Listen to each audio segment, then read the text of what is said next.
പറ്റി? അറിയില്ല മാഡം. ബെഡ്റൂമിൽ ബോധമില്ലാതെ കിടക്കായിരുന്നു. എന്റെ അനിയത്തിയ. എങ്ങനെയാ ബോധം കിട്ടത്? അറിയില്ല. എന്റെ കുട്ടി വിളിച്ചിട്ട് മിണ്ടുന്ന പോലും ഇല്ല.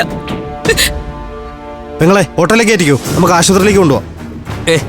വേണ്ട, എന്റെ കാറിൽ കൊണ്ടുപോവാം. ആശുപത്രിയിൽ കൊണ്ടുപോകാൻ വേണമെങ്കിൽ ആംബുലൻസ് വിളിക്കാം. പക്ഷെ അമൃത പോണ്ട. അമൃതയെ ഞാൻ കൊണ്ടുപോവാ. You are under arrest. ഞാൻ വരാം മാഡം. എന്റെ അനിയത്തെ ആശുപത്രിയിലാക്കിയിട്ട് ഏത് നരകത്തിലേക്ക് വേണമെങ്കിലും ഞാൻ വരാം. പറ്റില്ല.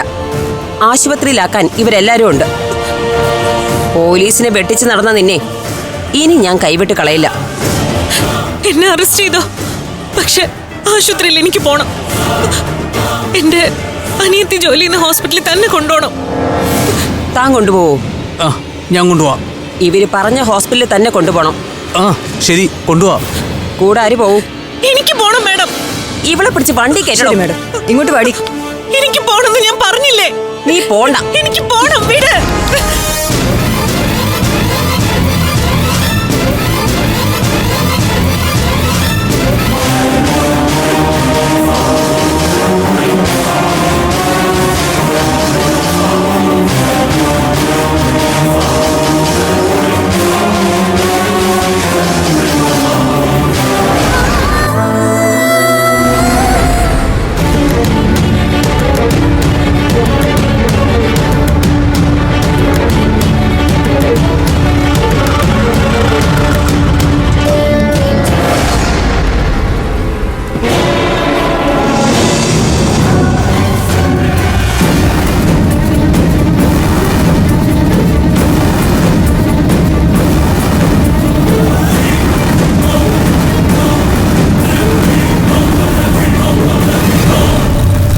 ഇവളെ വേഗം ഹോസ്പിറ്റലിൽ എത്തിക്കേ. ചെല്ലു മോനെ. ചെല്ലേ.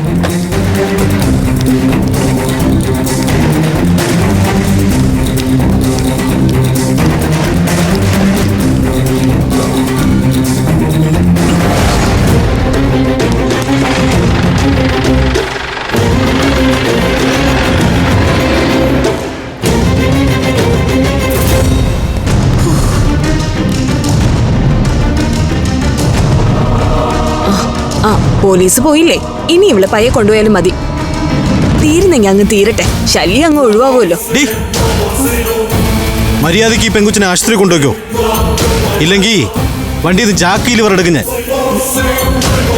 പാവപ്പെട്ടവരെയും കൊണ്ട് നെട്ടോട്ട് ഓടുന്നവരാ ഓട്ടോ ഡ്രൈവർമാര്. കണ്ണീരെ ഒരുപാട് കണ്ടവരാ. ഈ പെങ്കൊച്ചിന് എന്തെങ്കിലും സംഭവിച്ച ഓട്ടോ സ്റ്റാൻഡ് മുഴുവനും ഇളകി വരും. കാറെടുക്കണം. ആശുപത്രി വരെ പുറകിൽ ഞാനും ഉണ്ടാവും. കേറങ്ങോട്ട് കേറടി.